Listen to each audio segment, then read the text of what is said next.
রাতের জ্বরে অসুস্থ থাকতে ছেলের প্রেমের প্রস্তাব। আমি হতবাক হয়ে গেলাম যখন ছেলে আমার হাত ধরে বলল, মা, তুমি সুস্থ না হলে আমি কি করে ঘুমাব? আমি তোমাকে ভালোবাসি, শুধু ছেলে হিসেবে নয়, প্রেমিক হিসেবে। আমাকে বিয়ে করো, আমি সারা জীবন তোমার যত্ন নেব গু। রাতে আমার হঠাৎ শরীর খারাপ লাগছিল। সারাদিন কাজের চাপে কিছু খাইনি ঠিকমতো। সন্ধ্যায় শরীর দুর্বল লাগছিল। ছেলে আমার কপালে হাত রেখে বলল, জ্বর আছে মা। আমি বললাম, একটু ঠান্ডা লাগছে। সকালে ঠিক হয়ে যাবে গু। সে হাসপাতালে নিয়ে যেতে চাইল, আমি রাজি হলাম না। এত রাতে কেন?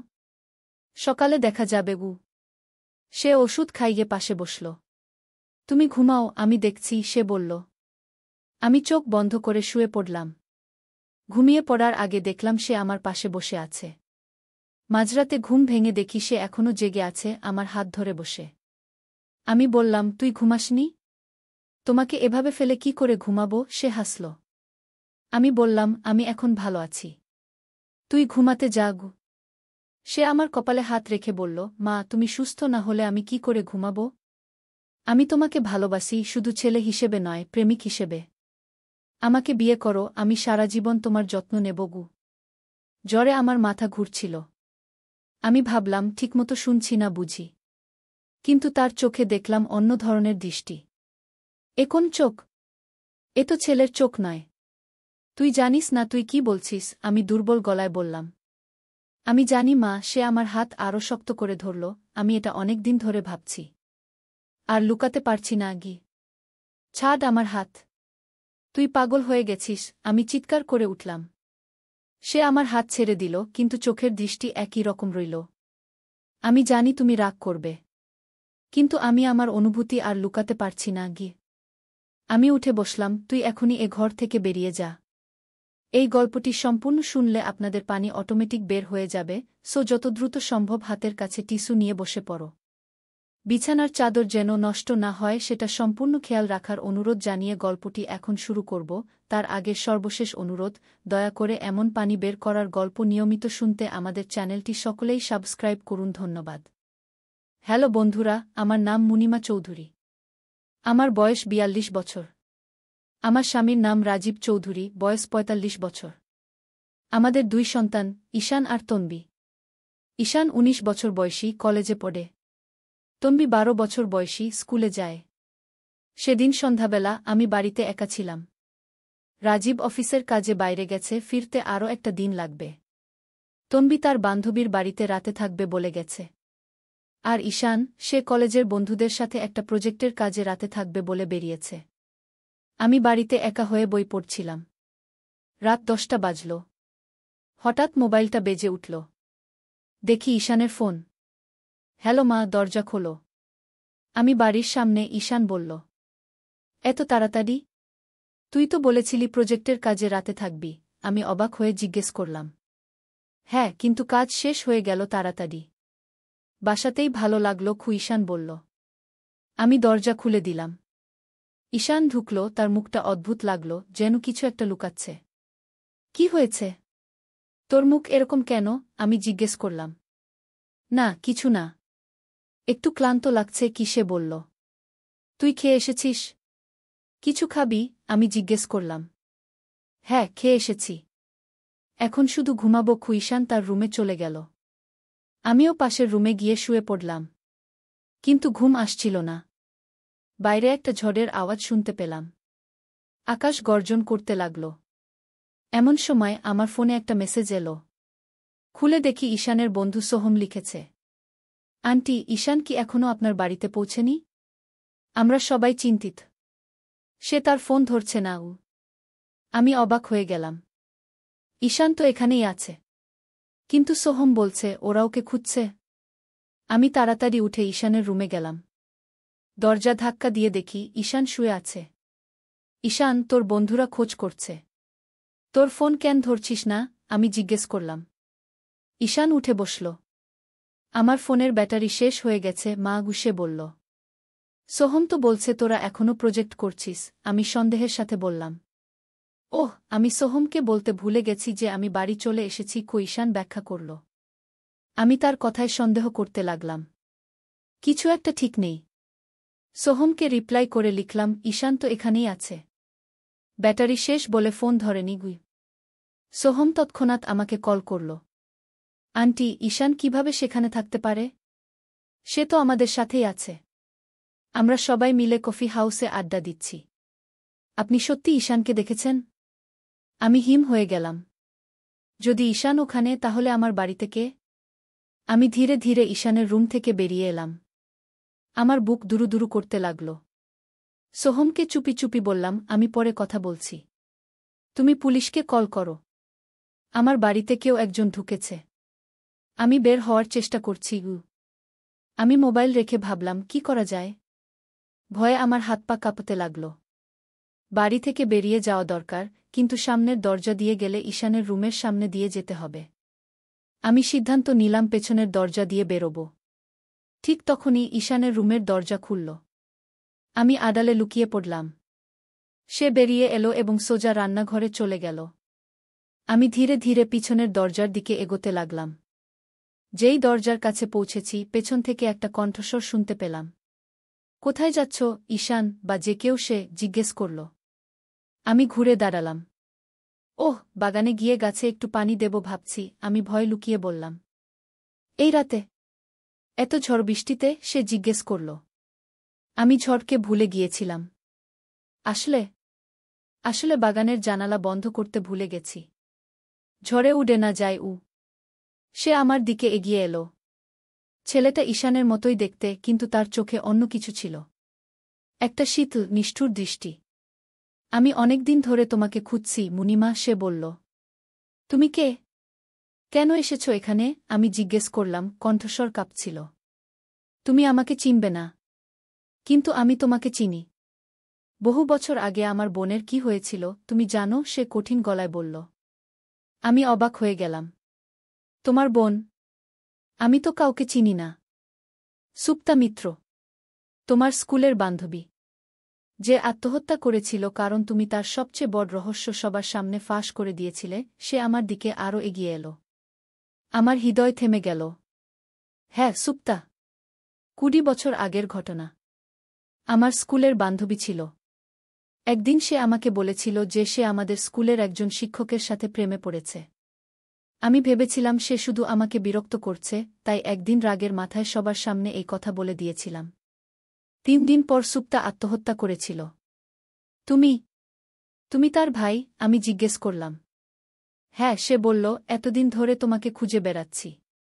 20 বছর লেগেছে তোমাকে খুঁজে পেতে। আমি খুবই দুঃখিত। আমি যা করেছি তা ভুল ছিল।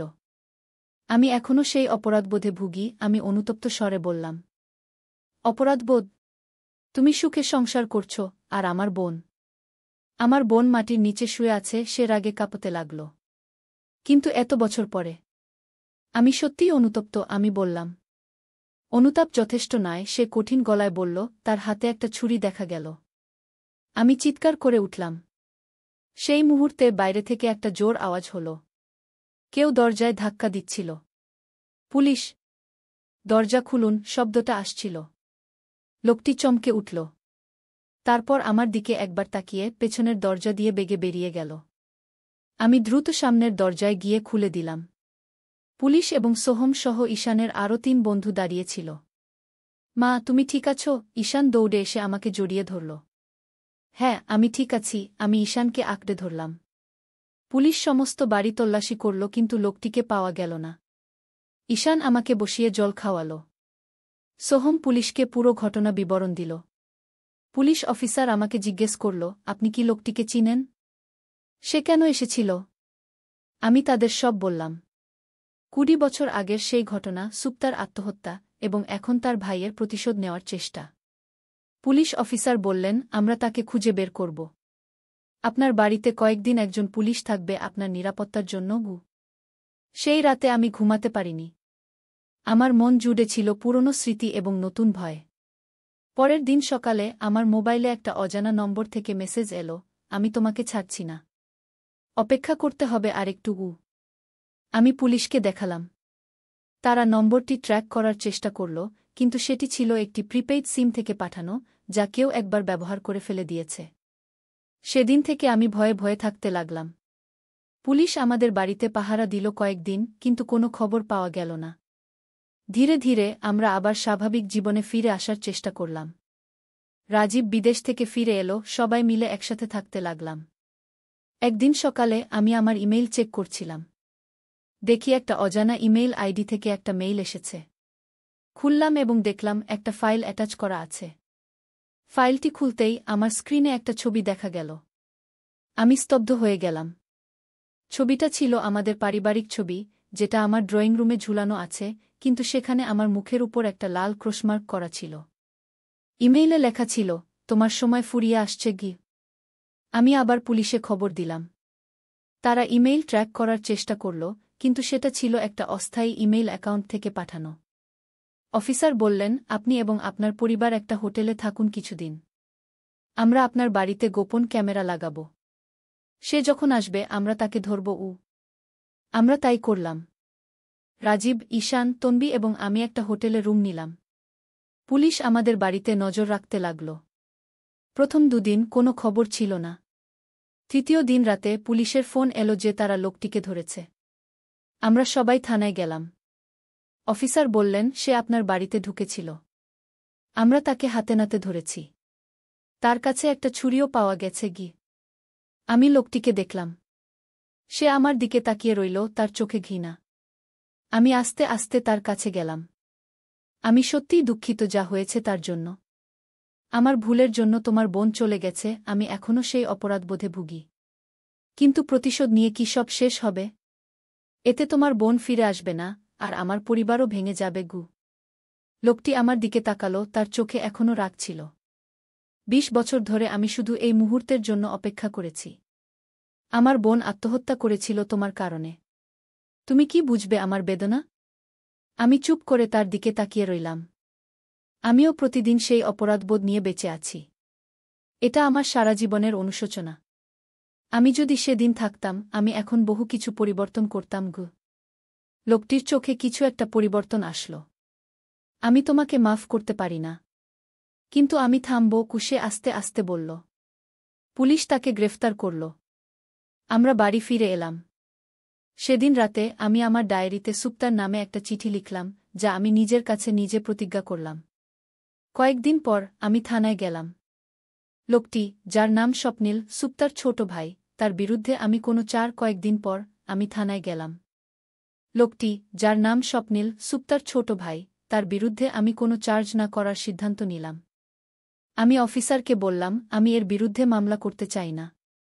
ওর যে কষ্ট তা আমি বুঝিই। অফিসার বললেন, কিন্তু ও আপনাকে মারতে এসেছিল। এটা একটা গুরুতর অপরাধ। আমি জানি। কিন্তু ২০ বছর আগে আমারও একটা ভুল ছিল। আমি চাই না আর একটা জীবন নষ্ট হোক, আমি বললাম।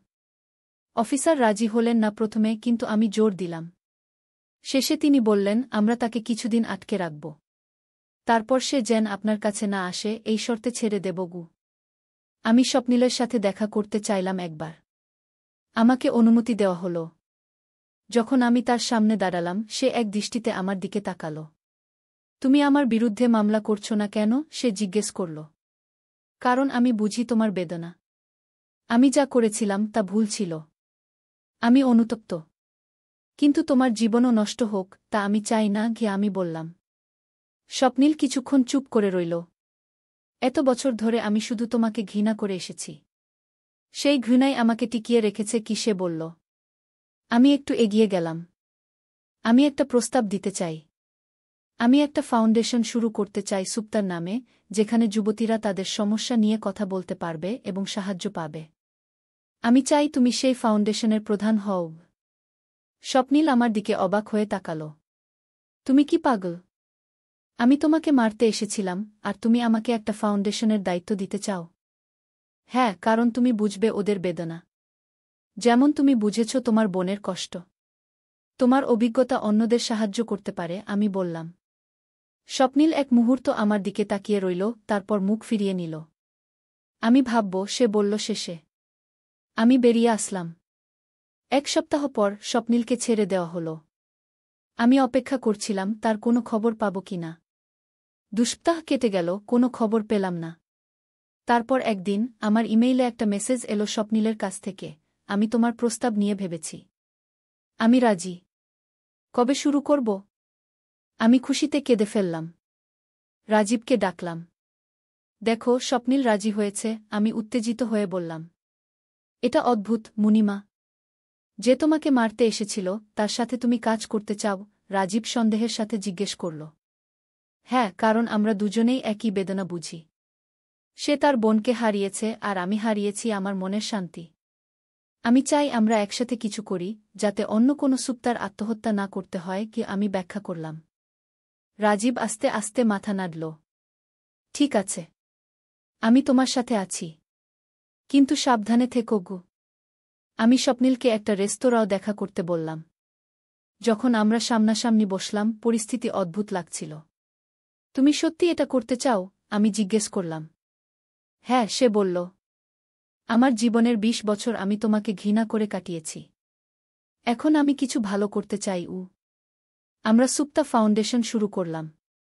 এটি ছিল একটি সংগঠন যেখানে কিশোরী ও যুবতীরা তাদের সমস্যা নিয়ে কথা বলতে পারত এবং পেশাদার পরামর্শ পেত। স্বপ্নিল ছিল মূল পরিচালক, আর আমি ছিলাম উপদেষ্টা। প্রথম কয়েক মাস আমাদের সম্পর্ক ঠান্ডা ছিল। কিন্তু ধীরে ধীরে একসাথে কাজ করতে করতে আমরা পারস্পরিক শ্রদ্ধা ও বোঝাপড়া গড়ে তুললাম। একদিন স্বপ্নিল আমাকে বলল, জানো, সুপ্তা তোমাকে খুব বিশ্বাস করত। সে তোমাকে তার রহস্য বলেছিল কারণ সে ভেবেছিল তুমি তাকে সাহায্য করবে। আমি অবাক হয়ে তার দিকে তাকালাম। কি বলছো তুমি? সুপ্তা তোমাকে বলেছিল যে সে শিক্ষকের সাথে প্রেমে পড়েছে কারণ সে তোমার কাছ থেকে পরামর্শ চেয়েছিল। সে ভেবেছিল তুমি তাকে বুঝবে এবং সাহায্য করবে। কিন্তু তুমি সবার সামনে তা প্রকাশ করে দিয়েছিলে। কি? স্বপ্নিল বলল। আমার চোখ ভরে গেল অশ্রুতে। আমি জানতাম না। আমি ভেবেছিলাম সে আমাকে শুধু বিরক্ত করছে। তাই আমি তোমাকে ঘৃণা করতাম, স্বপ্নিল বলল।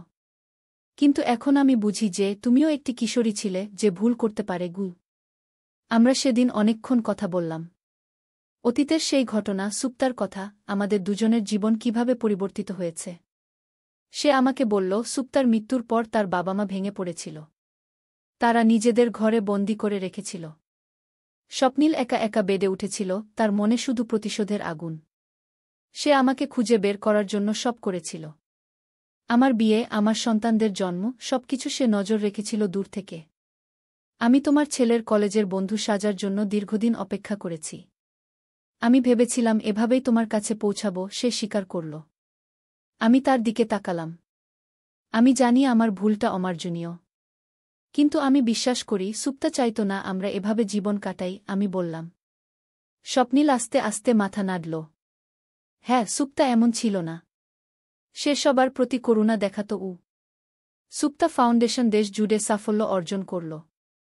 আমরা অনেক কিশোরী ও যুবতীকে সাহায্য করলাম। একদিন আমরা একটি মেয়ের কথা শুনলাম যে ঠিক সুপ্তার মতোই একটি পরিস্থিতির মধ্যে ছিল। আমরা তাকে সাহায্য করলাম, তার পরিবারের সাথে কথা বললাম এবং তাকে পরামর্শ দিলাম। সেই মেয়েটি আজ একজন সফল নারী। ৫ বছর পর আমরা সুপ্তার স্মরণে একটি বিশেষ অনুষ্ঠানের আয়োজন করলাম। সেখানে আমি এবং স্বপ্নিল দুজনেই বক্তব্য রাখলাম। আমি সুপ্তাকে হারিয়েছি অনেক বছর আগে, স্বপ্নিল বলল, কিন্তু আমি মনে করি সে আজ খুশি হতো যে আমরা তার নামে এতজনকে সাহায্য করতে পেরেছি। আমি মঞ্চে উঠে বললাম, আমি একজন কিশোরীর মতো ভাবিনি বছর আগে, এবং তার জন্য একটি প্রাণ চলে গেছে। আমি সেই অপরাধবোধ থেকে কখনো মুক্তি পাব না। কিন্তু আমি প্রতিজ্ঞা করেছি, আমি যতজন পারি কিশোরীদের সাহায্য করব, যাতে আর কোনো সুপ্তাকে এমন সিদ্ধান্ত নিতে না হয়। সেই অনুষ্ঠানে উপস্থিত ছিল সুপ্তার বাবা মা। তারা দীর্ঘদিন পর বাড়ি থেকে বেরিয়েছিল। তারা আমার কাছে এলেন। সুপ্তার মা আমাকে জড়িয়ে ধরলেন এবং বললেন, তুমি আমাদের মেয়েকে ফিরিয়ে দিতে পারবে না, কিন্তু তুমি অন্য অনেক মেয়েকে বাঁচাচ্ছ। সুপ্তা নিশ্চয়ই খুশি হচ্ছে। আমি কাঁদতে লাগলাম। রাজীব, ঈশান এবং তন্বী আমার পাশে দাঁড়াল। স্বপ্নিল অন্যদিকে ছিল, কিন্তু তার চোখেও অশ্রু দেখলাম। সেদিন থেকে আমার জীবন নতুন অর্থ পেল। আমি কখনো ভুলব না সুপ্তাকে, কিন্তু তার স্মৃতি এখন আমাকে আর দুঃখ দেয় না, বরং প্রেরণা দেয় ভালো কিছু করার। আজ ১০ বছর পর সুপ্তা ফাউন্ডেশন দেশের সবচেয়ে বড় যুব সাহায্য সংস্থা। আমরা হাজার হাজার যুবতীকে সাহায্য করেছি। স্বপ্নিল এবং আমি এখন বন্ধু, একসময়ের শত্রুতা ভুলে গিয়ে। আমি প্রায় ভাবি কতটা অদ্ভুত জীবনের পথ। একটি ভুল সিদ্ধান্ত আমাকে এক রাতে মৃত্যুর মুখোমুখি করেছিল, কিন্তু শেষে সেই ঘটনাই আমাকে এক নতুন জীবনের পথ দেখিয়েছে। আজ যখন আমি আমার ছেলে ঈশানকে দেখি, যে এখন একজন সাইকোলজিস্ট এবং আমাদের ফাউন্ডেশনে কাজ করে, আমি ভাবি আমি কত ভাগ্যবতী। সেই রাতে যদি স্বপ্নিল তার প্রতিশোধ পূর্ণ করত, আমি এই দিনটি দেখতাম না। জীবন অদ্ভুত। কখনো কখনো আমাদের সবচেয়ে ভয়ঙ্কর ত্রুটিও আমাদের সবচেয়ে বড় উপহার হয়ে উঠতে পারে। এবং আমাদের সবচেয়ে বড় শত্রু হতে পারে আমাদের সবচেয়ে কাছের সহযোগী। আমি জানি না ভবিষ্যতে কি আছে, কিন্তু আমি জানি সুপ্তার স্মৃতি আমার সাথেই থাকবে। এবং সেই স্মৃতি থেকে আমি শক্তি পাব, প্রেরণা পাব, আরও ভালো কিছু করার জন্য।